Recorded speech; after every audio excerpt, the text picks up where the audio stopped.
Hello and welcome back to hardreset.info. In this video, I will show you best settings to improve battery life on SAMSUNG Galaxy S25 FE. Let's begin! So, it goes without any further explanation that the most power-hungry thing on your phone is the screen itself. So, this is when we're going to start. So first, you want to head into settings, scroll down and enter display. In here we want to change couple or even many things. First of all, let's switch motion smoothness from adaptive to standard.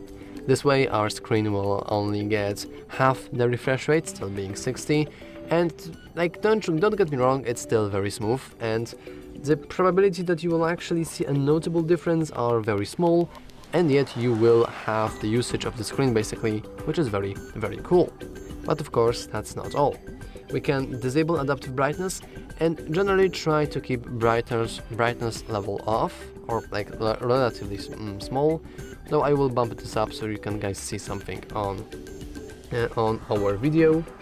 Now, why we are doing that? Well, it's pretty self-explanatory really. It's because whenever you're increasing the brightness of your phone, you have to use more battery to actually display the brightness, to display those white pixels, which is pretty hard to do normally. But that's still not enough. Let's scroll down and we can see that our screen timeout is 10 minutes, which means that I could leave this phone turned on and only after 10 minutes it would automatically lock its screen. Now that is very, very bad. And generally speaking, the higher the value here, the higher battery usage, and as you can see we have the highest possible time. So I would strongly advise you to lower it down to, for example, 1 minute or 2 minutes. And if you get annoyed by this quick turning of your phone even though you're using it, the keep screen on while viewing should help you resolve this issue. But once again, I would strongly advise you to keep your screen timeout between 30 seconds or 1 minute at best, because anything higher, I just don't think it's actually needed and it does waste a ton of your battery. Now if we keep scrolling down, we'll see that actually we don't really have nothing more, but we have something like screensaver, which technically, if enabled, will scroll between different things when we are charging. Now, technically, you can leave this on. Personally, I'm not a big fan of it. I always think that it wastes my battery, even though it only works when the phone is charging. But the final nail in the coffin for the screen is something surprisingly not known very well, and it can be found right at the top of the display. Can you guess what it is? Well, it's the light mode, actually. The light mode is more power hungry than dark mode. Why? Well, most screens nowadays are OLED screens, meaning that they need more battery to display whiter pixels. So, if I'm going to do this, and now I'm going to switch all my ratios, so now the majority of my pixels are black or just dark, then this means that they won't need to use as much battery as before, which is great. It's really, really great. Now, if you don't like dark mode, it's completely fine, but we can always go here and make it so it will turn on as scheduled. It's also completely fine, but note that only between these hours you will have lower battery usage and your battery life will generally be slightly slower. But once again, you can do as you please. I'm going to stay in light mode just because it looks better on the video, but once again, if you're not using dark mode, I would strongly encourage you to start doing it. So, we have talked about the screen, but it's obvious and it goes without saying that the applications themselves also kind of are power hungry. But before we actually head into the applications themselves, let's enter battery. And now we can go into battery saving. Why I didn't mention it earlier? Because it's boring and because it's very, very typical. It's very, very boring, it doesn't really change anything. But you will notice something very interesting. Here we have almost every single thing that I've talked about, but turned off automatically when you simply enable power saving mode. So that's not the power saving we want. I actually didn't notice, but we had super power saving mode enabled. like the maximum power saving mode, which isn't very good. So I will disable this. And now when we enable it, you will notice that we are also like turning off the always on display, which I forgot to mention. Oh yeah, you can disable always on display if you head into your lock screen, and here you can just disable always on display. I would strongly encourage you to do it because personally I'm just not a fan of it. I never really used it, and I think it just wastes your battery for no purpose at all. However, we can go back to our battery here, and you'll notice that now everything I've mentioned earlier is set automatically on when we enable power saving mode. So technically you could be on power saving mode always, but I do think that limiting the CPU speed is really bad, though you can enable it and you can disable it. So now when we are actually using the power saving mode, we don't have this lack of CPU speed, though it is very important to note that the CPU is also power hungry as well, and that gets us into our second part of the video, and it's the applications themselves. Now I don't want to make this video way too long, and there's one cool thing I want to show you later, but basically we can go into background usage limits, we can go into sleeping apps, and we can see which applications are here, but you have to use them, you have to add them by like manually by hand,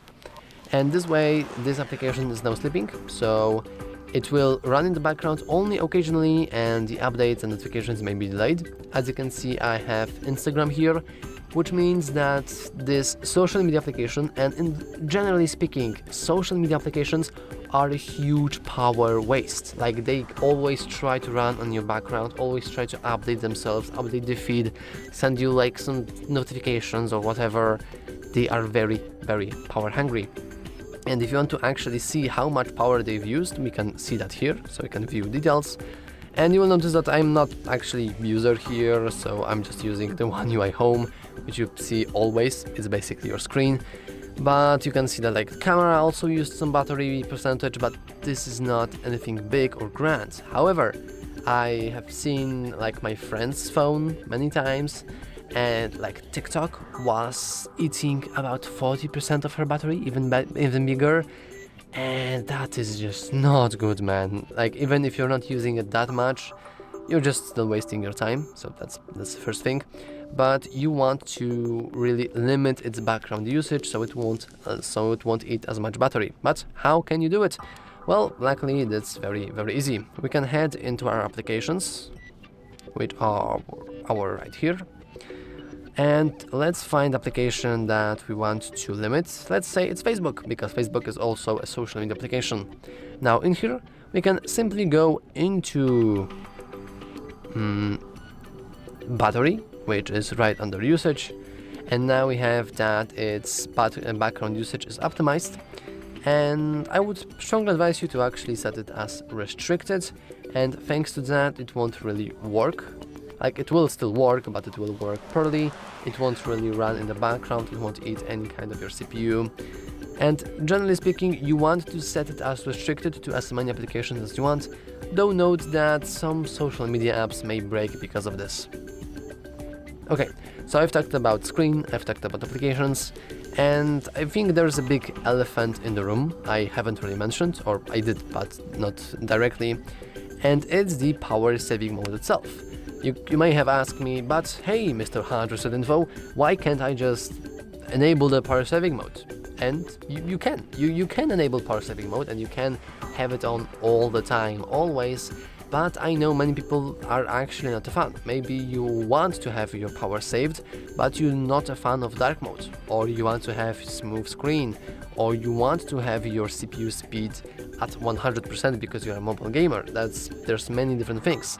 And I think the most important one is usually many people actually just forget to enable this.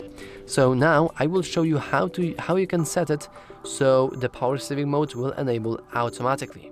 And you can do that thanks to modes and routines.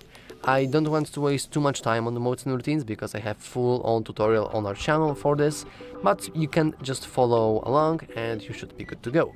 So inside routines, we want to enter and hit plus. Now let's go into if. we want to scroll down a little and we can find battery level. I will set it as something relatively low, like 30%. Done. Now you can go into then, and of course the phone already suggests us the power saving.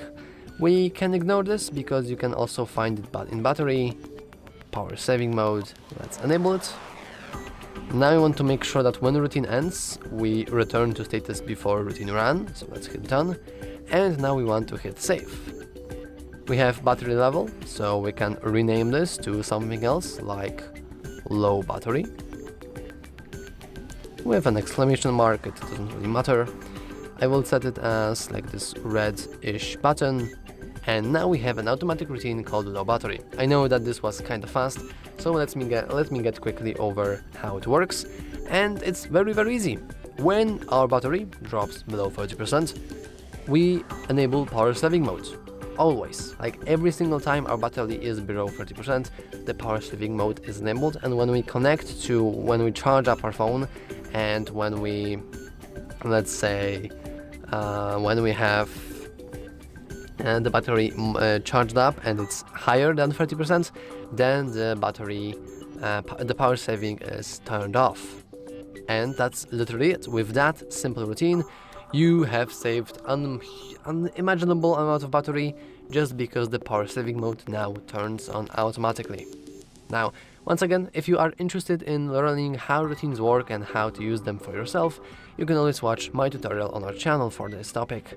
But anyway, that's all for this video. If you have more tips and tricks about improving battery life on the Samsung S25 FE, you can always share them down in the comments below. But anyhow, that's all. If you found this video useful, make sure to leave a like, subscribe, and as always, thanks for watching. See you next time!